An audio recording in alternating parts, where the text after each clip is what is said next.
안녕하세요. 고품격 허세방송 허세미술관의 관장 이한입니다. 최근 미술 소식 오랜만에 해보겠습니다. 바모스 전시 소식 이야기 해드릴게요. 서울의 글로벌 세아그룹의 갤러리 S2A 전시 문을 열었다고 합니다.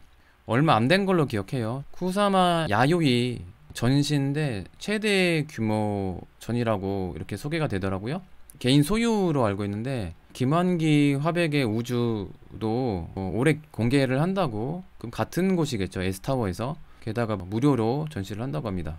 쿠사마 야요이 좋아하는 분들 꽤 계시죠. 관심 있는 분들은 무료 전시라고 하니까 가보시면 좋을 것 같습니다. 저도 기회 되면 한번 방문해서 영상도 좀 찍고, 영상 촬영 안 되면 안 가고, 전 방송이 전시 관람보다 더 중요합니다. 관심 있는 작가는 아니니까.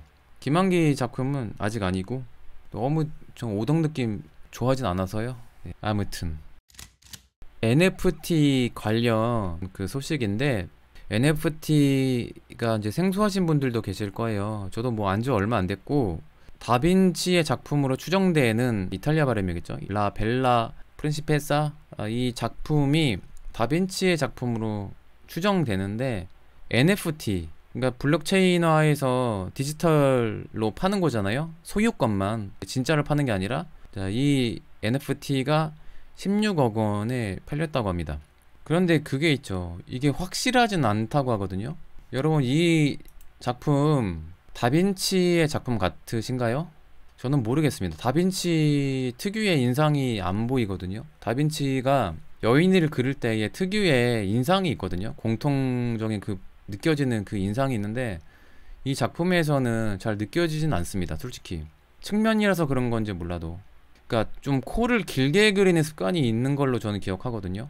다빈치의 그 여인들 초상 보면 코가 좀 깁니다. 아니다, 전체적으로 다 길게 그리네. 살바토르 문디도 예수님 코가 좀 길게 그려진 것 같고, 근데 이 작품은 코도 짧고 다빈치가 그린 느낌이 저는 안 느껴지거든요. 어떠세요? 어깨에서 가슴 부위가 구조상 이상하다고 하시고, 이때만 해도 그 인체 관련된 그 소묘적인 스킬이 아주 발달됐을 때는 아니라서 그래 보일 수 있죠. 아무튼 이 작품이 이렇게 팔린 것도 좀 논란이고, 게다가 보니톤도라는 몇 안 되는 미켈란젤로의 회화 작품이 3억에 팔렸거든요. 3억 조금 넘게. 그래서 이탈리아 정부에서 규제에 나섰습니다. 앞으로 그 고전미술관, 그 명작들, 그러니까 정부, 국영 소유의 미술관 있잖아요. 그 미술관의 NFT는 이후로는 이제 판매하지 않겠다고 발표를 했더라고요. 뉴스를 통해서 나왔습니다. 회화, 예술작품의 국가 통제권이 이제 상실되는 거에 대한 우려도 있겠고, 진품에 대한 희소성이 좀 사라지는 그런 우려도 있고, 이 귀한 작품의 그 NFT 소유권이라도 좀 생각보다 좀 너무 저렴하게 거래됐다는 생각도 들거든요. 미켈란젤로의 몇 안 되는 회화인데 NFT 블록체인에 올라오는 이 소유권이 유일하게 이제 한 사람에게 간다는 거 아니에요. 문제가 있다 싶어서 그런지 몰라도 이제 규제에 나섰다고 합니다. 그래서 앞으로 이탈리아의 국영미술관에 있는 작품들 NFT는 이제 앞으로 보기 힘들 것 같아요. 그쵸, 이거 사놓으면 되팔면 훨씬 더 크게 수익 날 것 같은데요. 3억으로 느껴지지 않은 작품들, 이상한 작품들도 되게 비싸게 거래가 되는데 미켈란젤로께 왜 3억일까? 이해는 안 갔네요. 이안희님, 모나리자 보면 비례가 좋은 것 같지도 않아요. 저도 같은 생각입니다. 허세미술관 제 책에 모나리자 비례, 황금 비례도 아니고 아름다운 비례도 아니다, 저 이렇게 써놨거든요. 우리나라 배우분들이 훨씬 더 아름답습니다. 훨씬 더 이쁩니다. 모나리자보다. 모나리자는 일단 코가 너무 길어요. 아름다운 비례가 아니에요. 제 생각에는 좀 어색합니다. 자연미인 같지가 않아요. 모나리자는. 그도 그럴 것이, 처음에는 모델이 있었잖아요. 라 지오콘다, 원래 이제 이탈리아는 그렇게 부르는데, 그 모나리자 모델 그 상인의 부인이었나요? 여인 그리다가 그림만 가지고 프랑스로 가져갔잖아요. 그러니까 모델 없이 너무 여러 번 계속 수정 작업을 하다 보니까 자신만의 스타일로 계속 바뀌었겠죠. 인상도 바뀌었을 테고, 관찰을 많이 안 한 그림이라서, 좋게 말하면 아주 오묘한 뭐 미소라고 하지만요, 나쁘게 말하면 부자연스러운 미소일 수도 있거든요. 죄송합니다. 모나리자를 좋아하시는 분들께 사과드립니다. 엑스레이를 통해 짠한 고흐의 이 자화상이 발견됐다고 합니다. 스코틀랜드의 내셔널 갤러리에서 왜 그런지 모르겠는데 복원을 하려고 이 그림을 엑스레이 스캔을 했을 것 같아요. 이 작품 감자 먹는 사람들 기억나시죠? 그 집안의 딸 초상화로 기억하거든요. 이 초상화를 엑스레이 스캔해 보니까 반고흐의 자화상이 발견된 거죠. 습작이 발견된 거죠. 근데 망친 그림인 것 같아. 다 그린 것 같진 않고, 그 얘기는 즉 그리다가 마음에 안 들어서 버린 게 아니라 다른 그림 그릴 때 재활용을 했다는 거죠.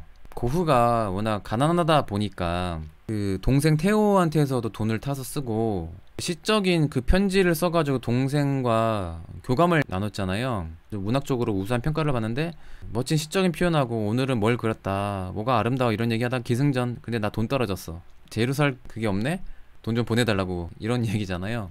그래서 재활용을 했다는 게 딱 보이는 거죠. 근데 왜 이제서야 발견됐을까요? 우리 장국진 화백도 이 재활용한 그게 좀 발견됐었고, 제가 생각나는 또 기사는 이 스페인을 대표하는 고흐가 아니라 프란시스코 고야의 작품 엑스레이 스캔을 해보니까 다른 그 판사였나? 다른 인물이 발견된 적이 있었거든요. 과거를 감추려고 그림 위에 다시 그렸다라는 말도 있는데, 자, 그리고 얼마 전에 부다페스트에서 히에리니모스 보스의 특별전이 열렸었습니다. 몇 달이었던 것 같아요. 이 특별전 인기가 엄청났었거든요. 20만 명이 방문했었다고 합니다. 그 대성공을 거뒀던 전시였는데, 유럽에서 생각보다 보스의 인기가 진짜 많습니다. 네덜란드의 르네상스 시대 때에 초현실주의로 평가받는 괴짜 같은 화가, 보스 사후 500주년 기념해서 마드리드 프라도 미술관에서 특별전을 연 적이 있었거든요. 몇 개월 동안 꽤 길게 열었었는데, 그때 프라도 미술관 줄이 진짜 길었었습니다. 미술관 투어 할 때 티켓을 제가 미리 구매를 하거든요. 그때 고생을 했었죠. 그래서 그런지 몰라도 여러 사람이 방문했는데, 근데 한 관람객이 테러를 했다고 해요. 콜라를 작품에다 붓는 이런 사건이 있었거든요. 미친 거죠. 쓸데없이. 제정상이면 콜라를 부을 리가 없죠. 실수는 아닐 테고. 근데 그 붓는 그런 과정이라든지 그 사람 얼굴 이런 거는 공개가 아직 안 된 것 같아요. 찾아보니까 없더라고요. 자, 그리고 이 관련된 보스가 요즘에 또 관심의 대상에 대해서 그런지 몰라도 저도 뭐 이미 알긴 알았는데, 보스의 가장 유명한 대표작 세속의 쾌락의 정원이라는 작품의 3단 패널 형식 중에 맨 마지막 지옥 부분을 보면 이쪽에 지옥에 떨어진 사람들 고문을 하는 내용이 되게 잔혹하게 엽기적으로 묘사가 돼 있거든요. 보스가 대표적인 변태잖아요. 그리고 학문에 대한 집착이 있어요. 그 뭐 엉덩이 찌르는 형벌이 유난히 많은데, 여기 엉덩이에 뾰족한 이상한 걸로 막 찌르는 그 형벌인데, 동시에 이 엉덩이에 악보가 그려져 있습니다. 음악과 관련된 죄인들 지옥 가서 악기에 매달아 놓고 이제 이 고문을 가하는 형벌이거든요. 근데 이 자세히 보면 이 중세의 악보, 이게 그냥 그려놓은 것 같잖아요. 근데 이걸 연주하면 진짜 음악이 됩니다. 너무 진심이란 게 더 웃긴데, 이 기사를 보면 그 사이트 링크를 걸어 놨더라고요. 그럼 유튜브랑 연결이 되거든요. 소리 나올 것 같으니까 틀어 드릴게요.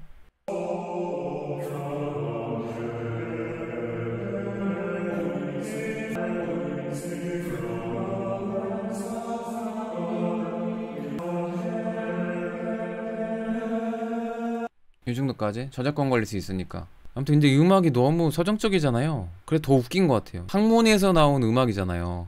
클래식 채널에서 다룬 적 있다고요? 이거 진지하구나. 아, 미술인데 음악인을 싫어했나? 그게 아니라 기독교의 실제 중에 유욕이 있어요. 유욕은 성욕도 포함되고 온갖 사람의 말초신경을 자극하는 모든 쾌락적 행동을 다 포함하거든요. 성욕도 있지만 음악도 있습니다. 음악 중에서는 세속적인 음악, 지금의 대중가요 같은 거죠. 그러니까 종교를 위한 음악에는 금지시 됐던 게 종교가 지배했던 세상이니까, 이 기준으로 따지면 지금 음악하는 많은 그 현대 뮤지션들이 당시 기독교 기준으로 따지면 지옥 갈 수가 있는 거죠. 오직 신을 위한 음악만 허용됐었던 그런 시대가 있었으니까. 아무튼 학문 성애자 보스의 엉덩이 클래식 음악이었습니다. 자, 그리고 왜 이렇게 요즘에 미술 테러범이 많죠? 환경 문제가 너무 심각해서 시위를 하는 건 저는 이해합니다. 지구를 보호해야 돼요. 우리 시대에 걷잡을 수 없는 경지까지 가지 않길 바랍니다. 탄소 배출 줄이지 않으면 이제는 복구를 할 수 없대요. 아무리 그 뒤에 기술이 발달해서 재생에너지 하더라도 타이밍을 놓치면 이제 망하는 거라고 걱정이 되긴 한데, 그래도 그림에다가 테러하면 안 되죠. 근데 얘네들은 그래도 좀 양반인 것 같아요. 왜냐면 보티첼리 그 피렌체의 우피치 미술관에 소장되어 있는 가장 인기가 많은 그림이잖아요. 여기에 유리로 이렇게 딱 막혀 있습니다. 방탄유리인 것 같아요. 제가 알고 있기로는. 막혀 있는 거 아니까 그림을 직접적으로 훼손하진 않잖아요. 이슈화 되기 위해서 여기다가 본드를, 접착제를 손에다 발라놓고 붙인 거예요. 그래서 함부로 끌어내지 못하게. 그래서 무슨 메시지를 냈냐면, 작품 속 아름다운 봄을 또 볼 수 있을까, 이 그림 같은 문화유산처럼 지구도 보호해야 한다, 이런 메시지를 냈다고 합니다. 끌어당기면 손 다치겠네. 끈적끈적 해가지고. 그죠? 환경단체 시위 좋은데 그림은 무슨 죄입니까? 다른 방식으로 시위하는 게 좋을 것 같아요. 그러니까 이 전시를 통해서 많은 사람들이 와, 이제 우리 지구를 지켜야겠다 이런 생각을 하면 좋은데, 그냥 이슈몰이만 되고 그냥 욕을 먹잖아요, 오히려. 그러면 안 된다는 거죠. 그렇죠. 이은희님 말씀대로 유리로 막혀있으면 반사대에서 감상하기 좀 별로거든요. 대표작 중에 하나가 모나리자 방탄유리 막혀있죠. 피에타는 너무 오래돼서 기억이 안 나거든요. 피에타도 테러 당한 이후에 전시를 가까이서 보기 힘들게 바꿔놨고 안타깝죠. 모나리자 유리 없던 시절 감상하신 적 있으세요? 전 처음부터 유리여가지고. 아무튼 우리 지구를 보호합시다. 하지만 그림도 좀 지켜줍시다. 제발. 그림은 무슨 죄니? 그림에다가나 좀 하지마, 제발.